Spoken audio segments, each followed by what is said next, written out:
Since early September, the Trump administration has struck at least 7 alleged drug-carrying boats in the Caribbean. President Trump and Defense Secretary Pete Hegseth, citing U.S. intelligence, have claimed these ships were involved in the illegal drug trade. But the strikes have inflamed tensions with countries in the region. Colombian President Gustavo Petro says one of the attacks hit a fisherman. He has accused the U.S. of murder. In response, President Trump says he cut off aid to Colombia and will impose new tariffs. Margarita Rojas joins us now. She's the Director of International Information at Caracol Television. Thank you, Margarita, for being here. What has the reaction been like in Colombia to these strikes?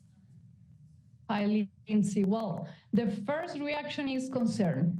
On the one hand, there is a fear that military pressure of the offensive against drug trafficking, until now direct at Venezuela, will move to Colombia and escalate to eventual ground operations or to the announced CIA-covered operations, even more considering that President Trump recently accused President Petro of being a drug trafficking leader, an unprecedented level in the confrontation between the two heads of state.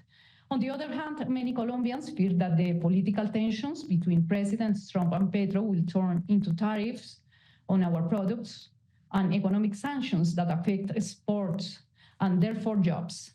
That's why business leaders and politicians with friends in the U.S. have initiated a kind of private diplomacy to try to contain the effects.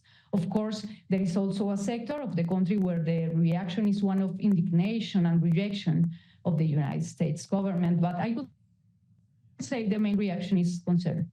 What was the relationship like between President Trump and President Petro before these recent strikes? Well, there have been months of verbal exchanges on social media that have caused at least 3 very serious diplomatic crises.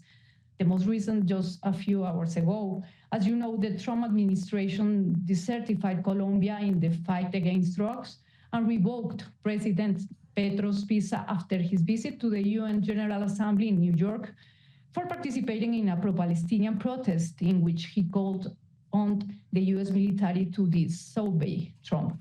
And now, following the attacks in the Caribbean Sea, which have involved Colombians and which President Petro has rejected, things are perhaps at their most delicate point. President Petro met last night with John McNamara, the Chargé d'Affaires of the U.S. Embassy in Bogotá, to seek ways to resolve the situation, but it is uncertain whether that will be possible, given the explosive personalities of Trump and Petro and the growing animosity between them. Margarita Rojas, thank you.